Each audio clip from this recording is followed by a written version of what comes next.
तो आज का हमारा टॉपिक होगा, पहले तो मेथड ओवरलोडिंग। ठीक है, इसको पहले समझते हैं, फिर अगर टाइम बचा तो रिकर्सिव मेथड का भी टॉपिक कर लेंगे। ठीक है, तो मेथड ओवरलोडिंग क्या होता है, इसकी अगर डेफिनेशन कोई पूछे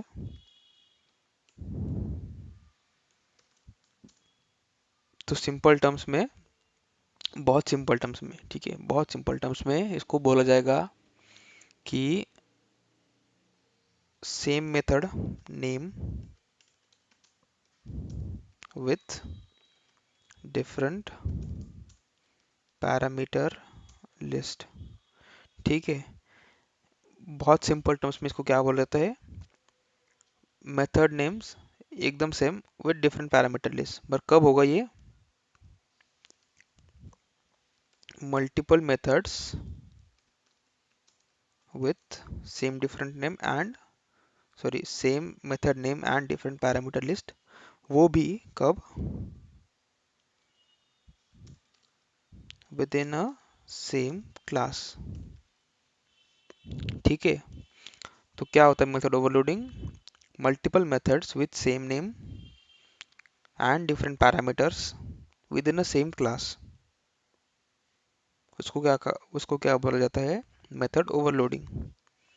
तो इसका एक बहुत ही सिंपल एग्जांपल हम देखेंगे कि अगर मुझे दो इंटीजर वैल्यूज का एडिशन करना है, ठीक है, तो मैं क्या करूंगा, एक मेथड बना लूंगा, लेट अस से पब्लिक इंट ऐड, ठीक है, ऐड टू, ऐसा कुछ दे देंगे, इंट मतलब दो इंटीजर के एडिशन करने की है, तो int A and int B. Sir ठीक है, हाँ, सिंपली इसको सम बोलेंगे ना, सम मेथड। हाँ, सम बोल लो, ऐड बोल लो, कोई भी बोल लो। ओके। तो मेथड का डिक्लेरेशन कैसा हुआ, public int add two int, मतलब उसका मीनिंग ये हुआ कि दो इंटीजर को ऐड करना है, और फिर उसके अंदर आएगा पैरामीटर्स लिस्ट में int A and int b. तो मैं मेथड के अंदर क्या करूँगा, for example int c equal to a plus b and return c. ठीक है, ये सबको समझ में आ गया अभी क्या हुआ है। यस। हम्म, तो अगर, हाँ, ये तो हो गया इंटीजर के लिए। अगर मुझे तीन इंटीजर का एडिशन करना है, कितना, तीन इंटीजर का, अगर मैं ये वाले मेथड को कॉल करके बोलूँ कि तू तीन नंबर का एडिशन कर, तो वो नहीं कर सकती, क्योंकि हमने डिक्लेरेशन में क्या किया है, दो इंटीजर का उसको दिया है कि तू दो ही इंटीजर ले और उस पे जो भी ऑपरेशन करना है वो कर। तो वैसा करने के लिए, मतलब तीन इंटीजर का एडिशन करने के लिए मुझे क्या करना पड़ेगा, public int add three int और इंट ए इंट बी इंट सी, ये करना पड़ेगा। फिर उसके अंदर अभी थोड़ा सा shortcut, return a plus b plus सी। ठीक है, और अगर मुझे चार इंटीजर नंबर्स का एडिशन करना हो, तो मैं क्या करूँगा, public int add four int int ए int b int c int D.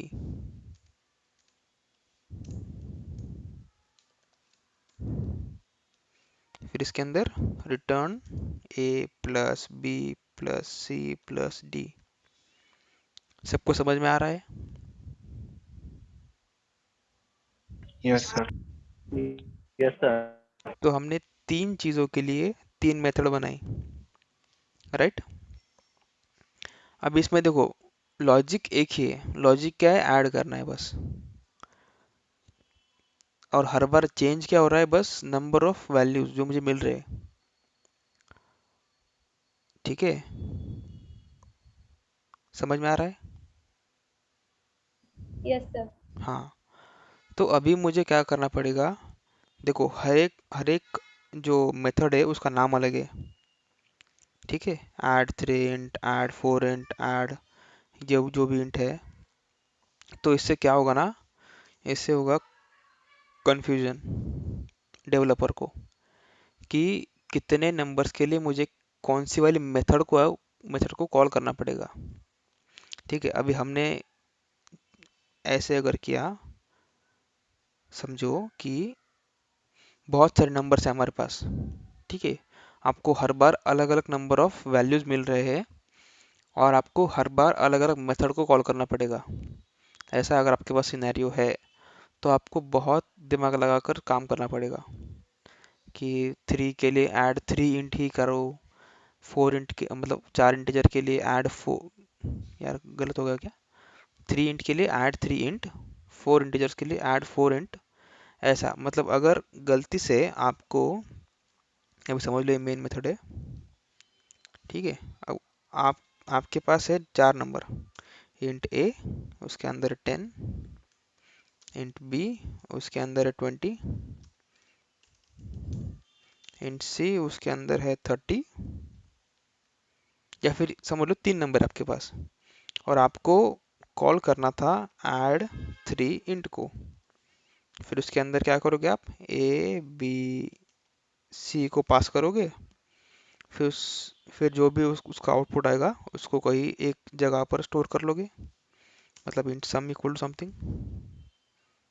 ठीक है, अब ये आपका काम है जो आपको करना है। गलती से क्या किया आपने, यहाँ पर थ्री की जगह टू कर दिया। टाइप हो सकता है ना, टाइपिंग मिस्टेक बोलते हैं।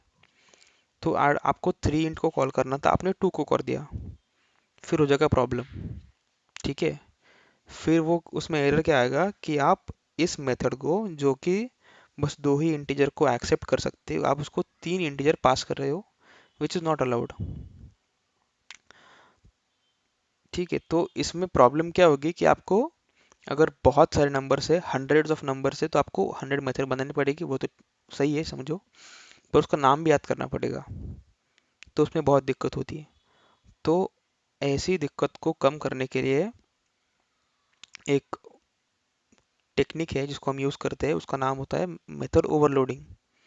अब इसमें हम क्या करेंगे, multiple methods with same name, सबका नाम ऐड कर देंगे।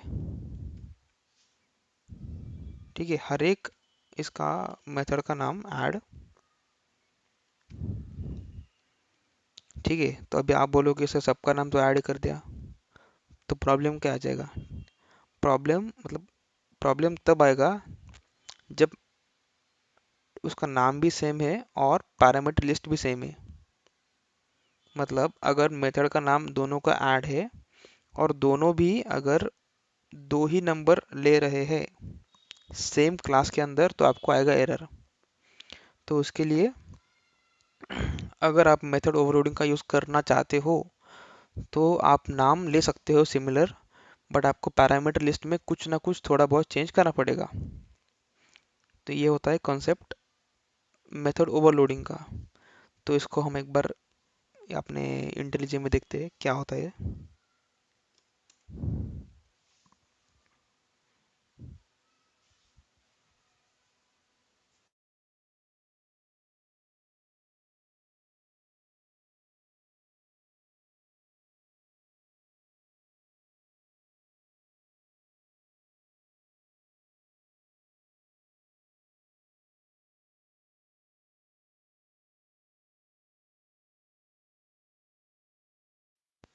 सबको इंटेलिजेंस वाली स्क्रीन दिखाई दे रही है?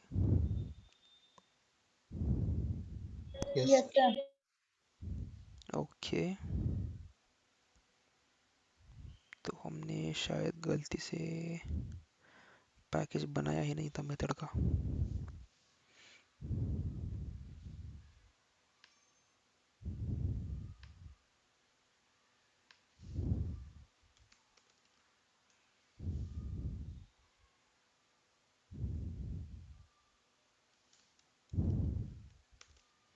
Method overloading.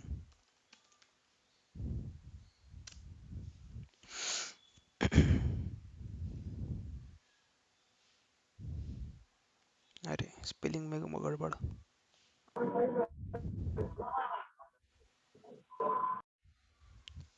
हाँ आनंदप्पा, आई होप आपका नाम मैंने करेक्टली लिया है। सर गलती से ऑन हो गया। Okay okay, no problem. तो ये है हमारा मेन मेथड, इसमें फ़िलहाल तो कुछ करेंगे नहीं। ओके, चेक कर लेते थोड़ा सा काम।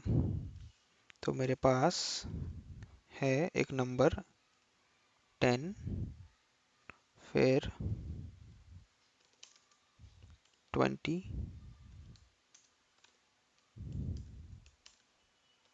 और 30। ओके, तो एक मेन मेथड बना लेते हैं।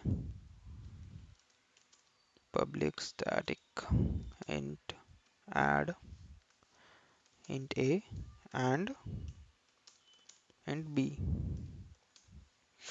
ठीक है, फिर उसके अंदर रिटर्न ए प्लस बी। अभी देखो, अगर मैं एक सेम मेथड बनाता हूँ, सेम मेथड बनाता हूँ विथ सेम पैरामीटर लिस्ट, देखो आ गया एरर। अब वो क्या बोल रहा है कि add of two parameters int and int is already defined।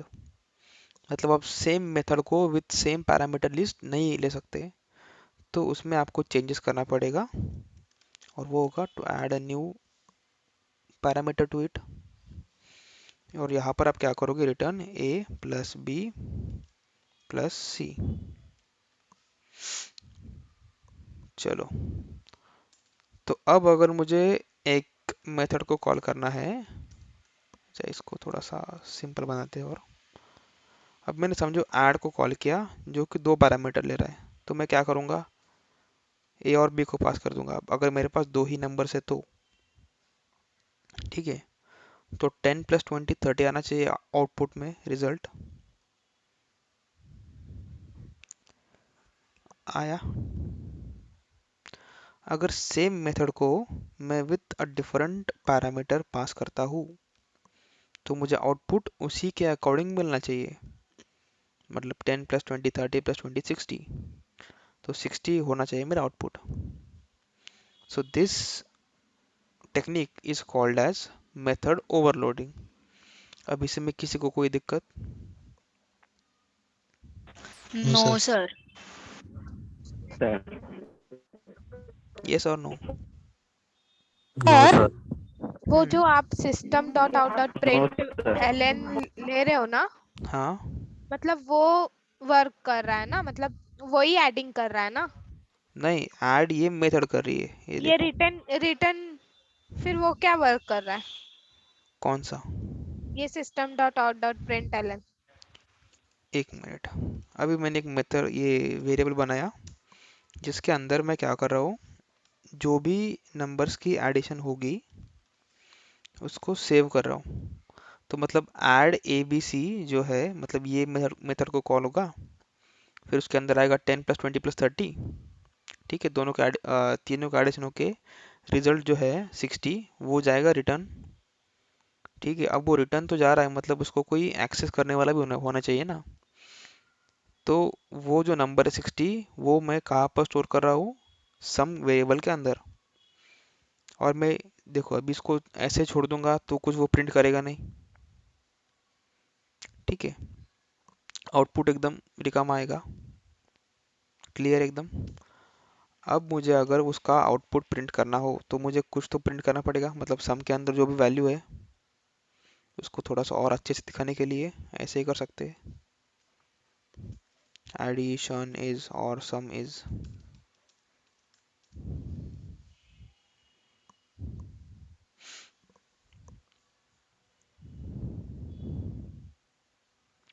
देखो सम क्या आया, 60 आया। Yes sir. हाँ, तो मैं क्या कर रहा था, बस एक स्टेप बचाकर उसको यहाँ पर सेव करने से, मतलब सेव करने के अलावा उसको यहाँ पर प्रिंट कर रहा था डायरेक्टली। ठीक है, तो रिजल्ट आएगा ऐड में ही, बट उसको मैं प्रिंट कर रहा हूँ, दैट्स इट। समझ में आया? ओके। Thank you. और किसी को कोई प्रॉब्लेम? सर म्हणजे आपण साऊट मध्ये पण मेथड कॉल करू शकतोय. करू शकतो, बट कंडिशन अशी आहे की ते मेथडने काहीतरी रिटर्न करायला पाहिजे. ठीक आहे. Okay sir. हम्म. ओके, तो आई गेस सबको समझ में आ गया कि मेथड ओवरलोडिंग क्या होता है. तो अभी इस जो एग्जांपल लिया हमने उसमें सभी इंटीजर टाइप की वैल्यूज ली है. क्या होगा अगर मुझे दो फ्लोट वैल्यूज का भी एडिशन करना है? ठीक है, तो मैंने अभी क्या बोला था कि आप एक मेथड को अगर बार बार लिख रहे हो, अगर उसका पूरा सिग्नेचर सेम ही है. देखो, अगर मैं इंट ए और इंट बी ऐसा करूंगा तो एरर आ जाएगा. मतलब नंबर ऑफ पैरामीटर्स जो है वो सेम नहीं होना चाहिए. ये हो गया पहला. दूसरा होना चाहिए, अगर नंबर ऑफ पैरामीटर सेम है तो उसका टाइप अलग होना चाहिए. तो मतलब मैं फ्लोट ए और फ्लोट बी अगर लूँ तो उसको कोई भी दिक्कत नहीं होगी. ठीक है, तो उसका रिटर्न ए प्लस बी. ठीक है, अभी देखो प्रॉब्लम क्या है कि ए है फ्लोट, बी है फ्लोट. अब दो फ्लोट का जब एडिशन होगा, मतलब 2.7 प्लस 2.7 इसका एडिशन किया तो वो भी कुछ फ्लोट में आएगा. तो उसका रिटर्न टाइप जो है वो भी फ्लोट ही होना चाहिए. तो रिटर्न टाइप हम रिटर्न होने वाली वैल्यू के अकॉर्डिंग लिखते हैं. ठीक है, देखते हैं अगर इसको कॉल करें तो क्या होता है. इसको एक्स वाई करते हैं. आएगा ना? Yes, no one. 2.7 f float y equal to, let us say, 4.4 f. f is to denote कि वो जो वैल्यू है वो फ्लोट है, x कॉमा y. अरे x कॉमा y. चलो तो उसको कॉल करते हैं एक बार.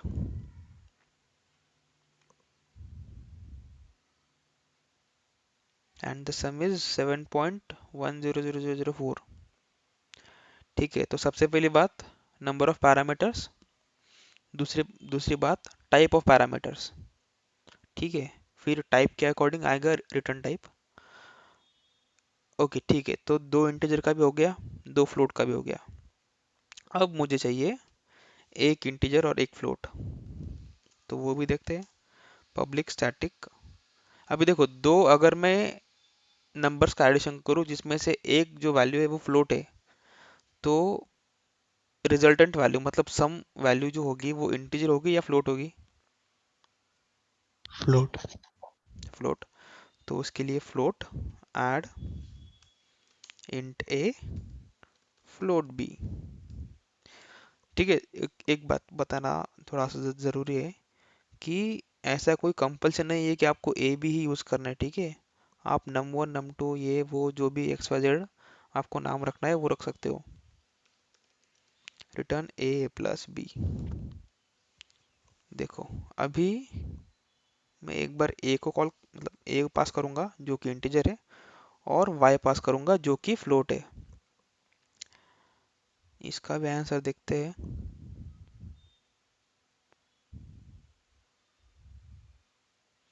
देखो क्या आया, 14.4. ठीक है, तो ये हो गया. एक बात कि हम इंटीजर और फ्लोट अगर ले साथ में तो वो भी एक डिफरेंट टाइप बन जाएगा. ठीक है, different type of parameter list बन जाएगी. तो ये वाले लाइन नंबर 25 पे हमने जो किया है उसमें एक इंटीजर है एक फ्लोट है. क्या होगा अगर मैं फ्लोट को पहले भेजूं और इंटीजर को बाद में? देखते हैं क्या होता है.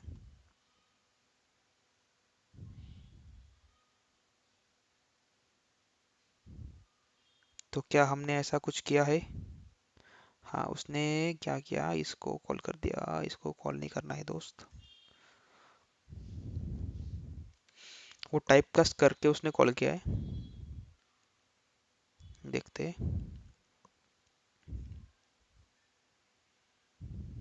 ठीक है, एरर आया। एरर क्या बोलता है कि no suitable method found for float and int. तो मतलब आपने जिस ऑर्डर में पैरामीटर लिस्ट दी है, पहले इंटीजर बाद में फ्लोट, तो आपको मेथड के पैरामीटर पास करते टाइम पे भी उसका ध्यान रखना पड़ेगा कि पहले इंटीजर था या पहले फ्लोट था। तो ये भी इम्पोर्टेंट है कि order of parameter list is equally important. पहले अगर इंटीजर है तो पहले इंटीजर ही जाएगा और बाद में ही फ्लोट जाएगा। अभी कॉल करके देखते हैं, तो अभी वो कॉल हो जाएगा।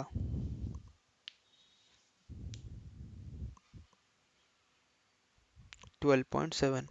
ठीक है, यहाँ तक सबको समझा? Yes yes sir. सर। तो सबसे पहले क्या देखेंगे?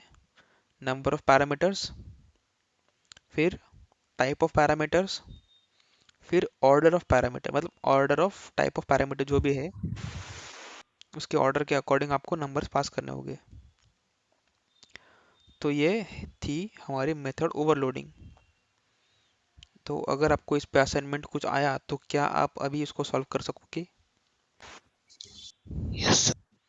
तो आपको जो कोडिंग क्वेश्चन दिए गए थे उसके अंदर ओवरलोडिंग से रिलेटेड, उसको आपको अभी सॉल्व करना पड़ेगा और कल दिखाना ही पड़ेगा।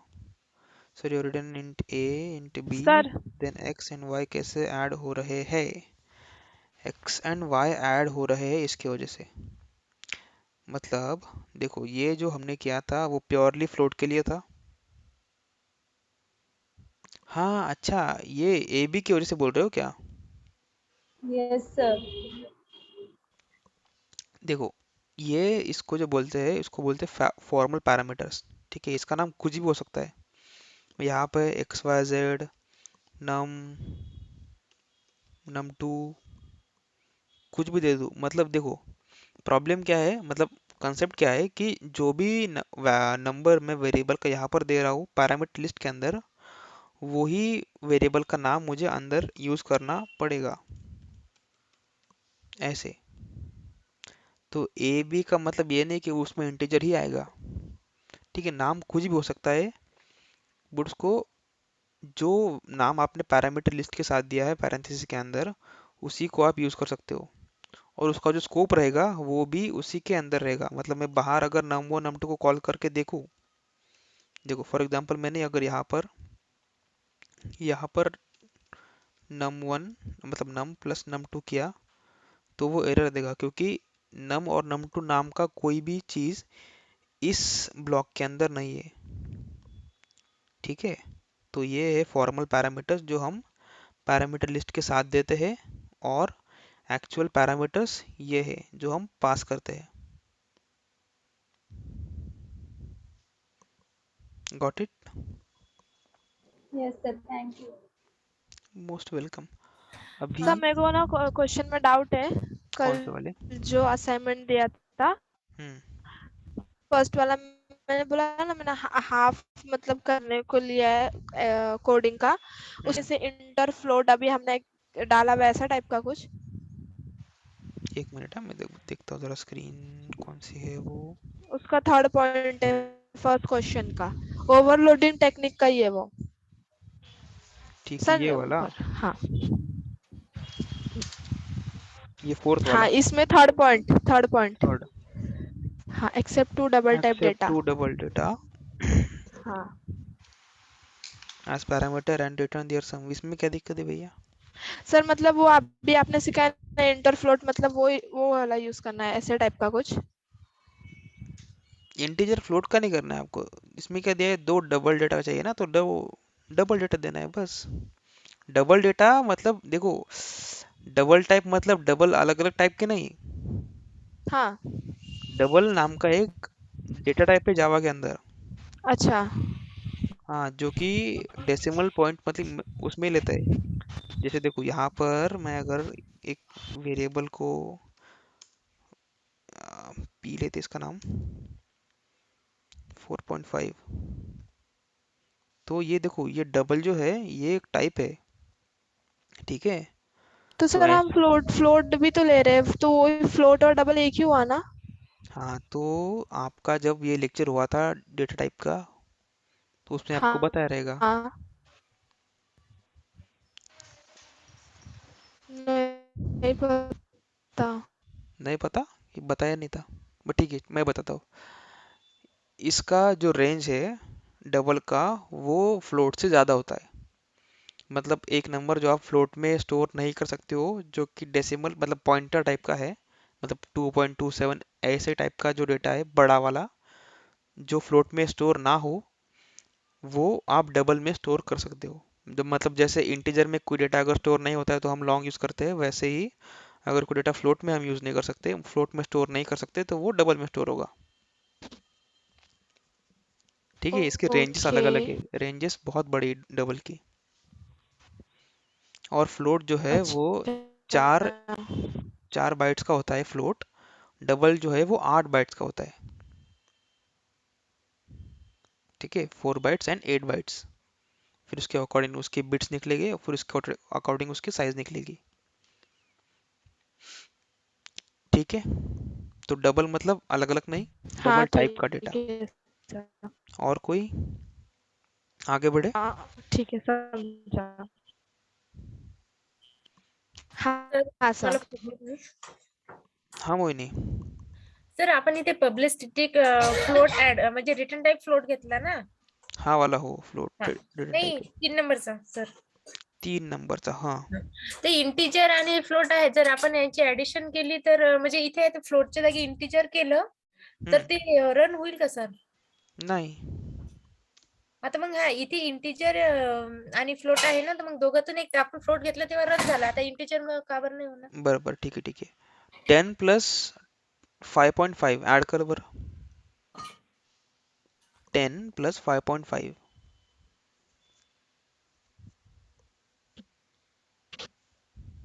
किती येईल आन्सर?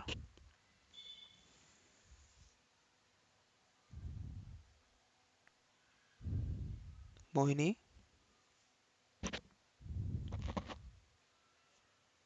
अच्छा सिंपल सिंपल, 2 + 2.5 4.5 आन्सर येईल, आणि ते फ्लोट मध्ये जाईल ना मग.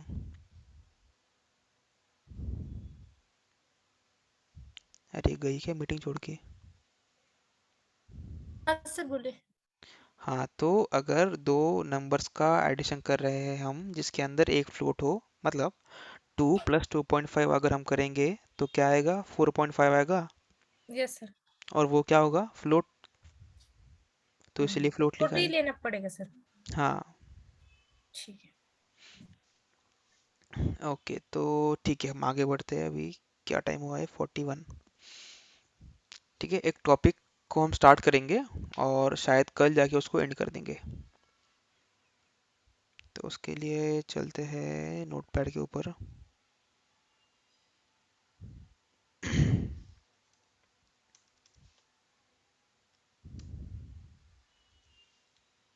अरे कहाँ चला गया राजा? तो टॉपिक का नाम है रिकर्सिव मेथड। तो रिकर्सिव मेथड समझने के लिए पहले समझते हैं कि रिकर्शन क्या होता है।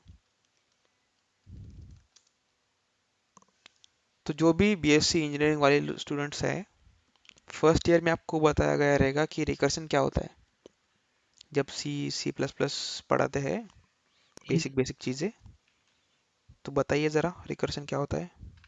Function calling its function calling itself is recursion. Methods को कॉल करता है वो। ठीक है, और कोई? जेव्हा सेम मेथड स्वतःला कॉल करते ते रिकर्शन. ओके, और कोई? That's it. ठीक है, अभी मैं इसको थोड़ा सा क्लियर करता हूँ।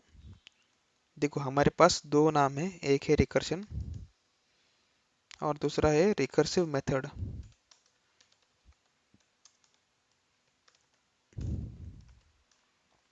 ठीक है, और आप जो बोल रहे थे कि मेथड खुद को कॉल करती है, वो है रिकर्सिव मेथड। ठीक है, रिकर्शन एक कॉन्सेप्ट है, उसको समझने के लिए उसके मीनिंग को देखते हैं सबसे पहले। रिकर्शन क्या होता है? एक बड़े प्रॉब्लम को सॉल्व करना। मतलब कैसे सॉल्व करना? उसके छोटे छोटे पार्ट करके पहले उसको सॉल्व करो, फिर ऑटोमेटिकली आपका जो बड़ा प्रॉब्लम है वो सॉल्व हो जाएगा। मतलब solving a bigger problem bye solving its smaller instances. मतलब एक बड़ी प्रॉब्लम के छोटे छोटे हिस्से कर कर हम उसको अगर सॉल्व करते हैं तो इवेंचुअली हमारा जो बड़ा प्रॉब्लम है वो भी सॉल्व हो जाएगा। तो इस मेथड को, मतलब इस टाइप के इस टेक्निक को बोला जाता है रिकर्शन।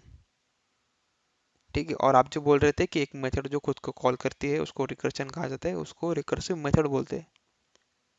मतलब ये रिकर्सिव मेथड क्या होती है? A method which calls itself. ठीक है, तो जो मेथड खुद को कॉल करती है उसको रिकर्सिव मेथड बोलते हैं। Recursion is solving a bigger problem bye solving its smaller instances. ये बात सबको क्लियर हो गई? Yes, sir. यस। हाँ, मतलब ये जो आपको बताया गया है वो एकेडमिक लेवल के लिए ठीक है, इससे मार्क मिल जाएंगे। बट अगर किसी ने आपको ये इंटरव्यू में पूछा कि रिकर्शन क्या होता है, तो आप ये डेफिनेशन के साथ नहीं जा सकते वहाँ पर। So this is the proper definition of recursion. हाँ, तो रिकर्शन अचीव करने के लिए हम रिकर्सिव मेथड को कॉल करते हैं, मतलब रिकर्सिव मेथड का सहारा लेते हैं। तो रिकर्शन सबको समझ में आया क्या होता है? सर हाँ, एक रिकंजन का आपका आवाज़ बहुत ब्रेक हो रहा है। फिर से बोलिए ना रिकंजन। रिकर्शन, सर रिकंजन का फिर से एक बार डेफिनेशन बोलिए ना। हाँ। रिकर्शन का आप कुछ अलग ही बोल रहे हो शायद, बट ठीक है मैं बोलता हूँ। रिकर्शन का क्या है प्रॉब्लम कि, रिकंजन का यही रिपीट से बोलिए सर। अरे बाप रे, ठीक है चलेगा। एग्जाम्पल के साथ देखते हैं इसको।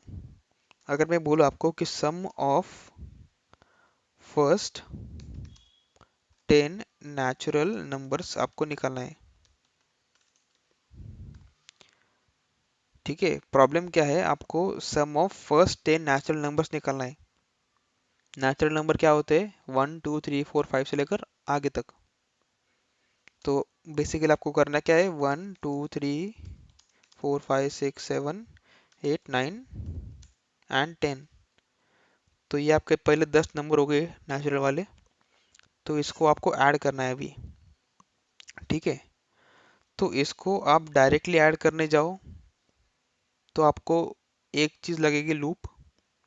ठीक है, पर उसमें प्रॉब्लम क्या है कि आप उसके लिए ना एक वेरिएबल को अलग से डिक्लेयर करना पड़ेगा आपको, जो कि वो लूप इटरेट, मतलब जिसके ऊपर लूप इटरेट होगा। मतलब हम जैसे करते हैं इंट आई इक्वल टू 0, या फिर int I equal to 1, I less than equal to 10, I plus plus. ठीक है, तो उसमें क्या होगा, एक वेरिएबल का जो स्पेस है आपका वो ज़्यादा बढ़ेगा। तो उस चीज़ को कम करने के लिए हम रिकर्शन का अगर सहारा ले, तो आप इसको अलग अलग, मतलब छोटे छोटे पार्ट में डिवाइड करोगे। तो डिवाइड कैसे करोगे? पहले हम क्या करेंगे? पहले 9 नंबर का एडिशन करेंगे, फिर उसके अंदर 10 को ऐड कर देंगे। ये हो गया एक उसका एक छोटा इंस्टेंस। या फिर इसी का एक इसी को हम और थोड़ा सा शॉर्ट में करें तो क्या होगा? Sum of first 8 natural numbers plus 9, फिर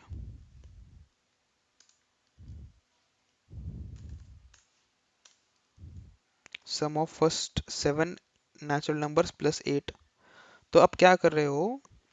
ये आपकी जो बिगर प्रॉब्लम है उसको स्मॉलर पीसेस में डिवाइड कर करके सॉल्व कर रहे हो। तो इसी को क्या बोलते हैं, रिकर्शन। मतलब सॉल्विंग अ बिगर प्रॉब्लम, जो कि है सॉल्विंग मतलब sum of first n natural numbers by solving its smaller instances. मतलब इसी को छोटे छोटे पार्ट में कट करके उसको सॉल्व करके उसमें जो हमारा सम आया था लास्ट टाइम उसको ऐड करना है बस।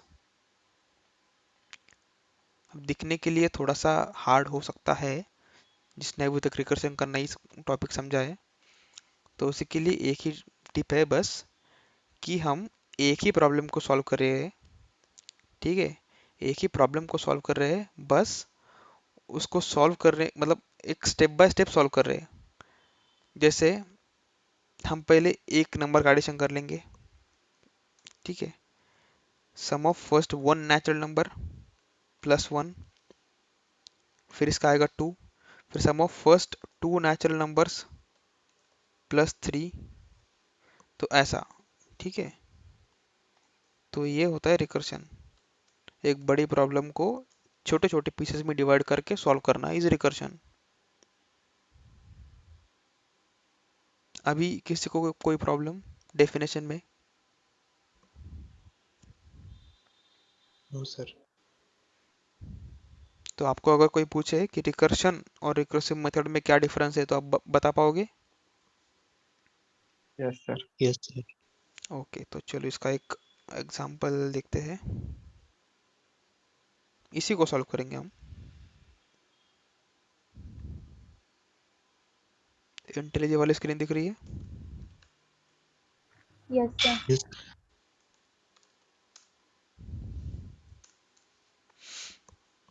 ओके, तो ये हो गई मेन मेथड। मेन मेथड को डायरेक्टली कॉल कर देंगे। ओके, तो प्रॉब्लम स्टेटमेंट वही है हमारा कि sum of first n natural numbers. तो हम एक मेथड लिखेंगे, पब्लिक स्टैटिक इंट और उसका नाम, फॉर एग्जांपल सम। ठीक है, तो ये हो गई हमारी मेथड। ओके, तो हम इसके लिए क्या करेंगे, इसमें हम वो नंबर लेंगे जिसको हमको जिसका लाइक हमें ऐड करना है। ठीक है, एक मिनट ना, एक कॉल आया। ठीक,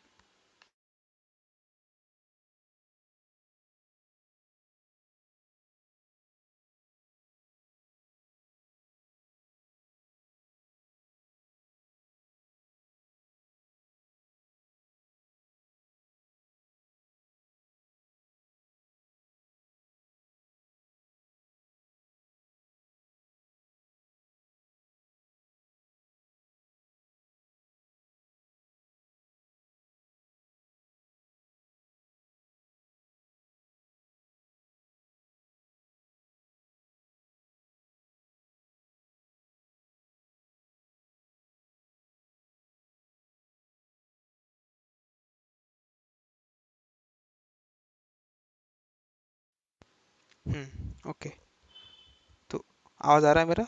hello? Yes sir. Yes, sir. हाँ, तो कहाँ थे हम?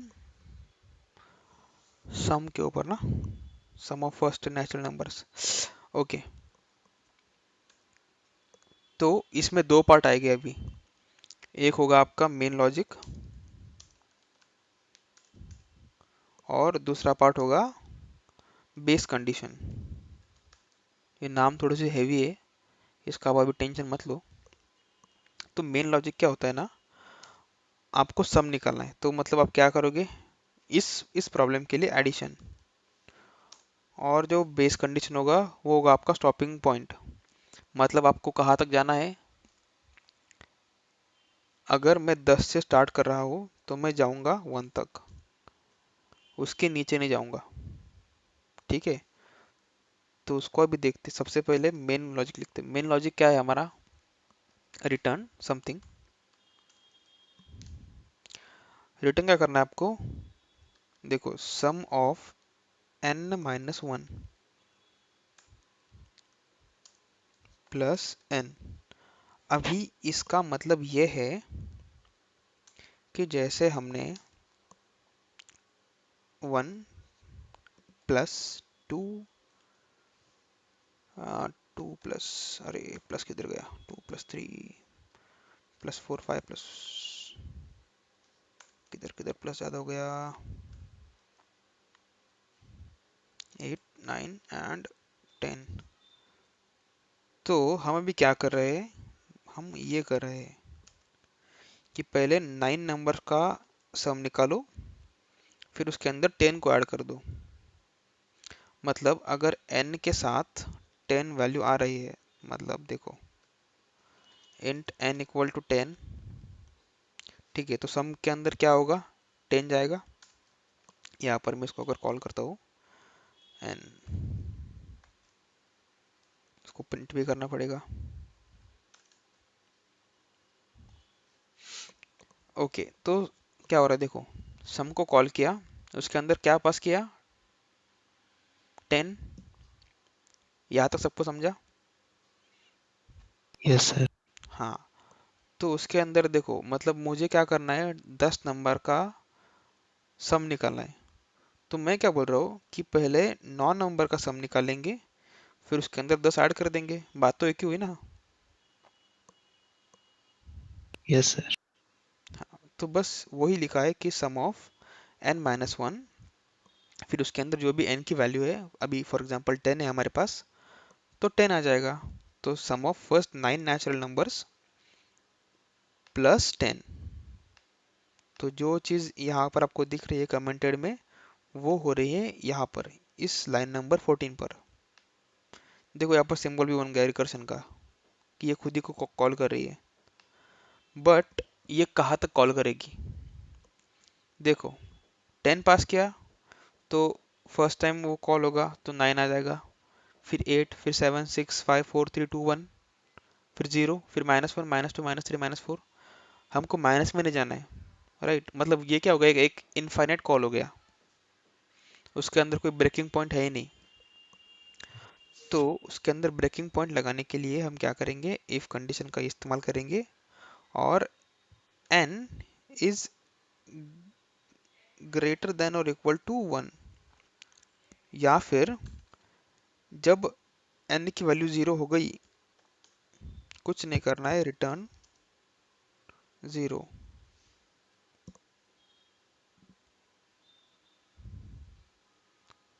मतलब जैसे ही, अच्छा एक काम करते हैं, इसको 1 रखते हैं। मतलब n की वैल्यू जैसे 1 हो गई, तो मुझे क्या रिटर्न करना है, 1।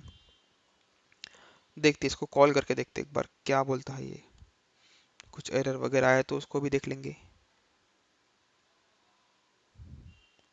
अच्छा, इसने आंसर दे दिया 55।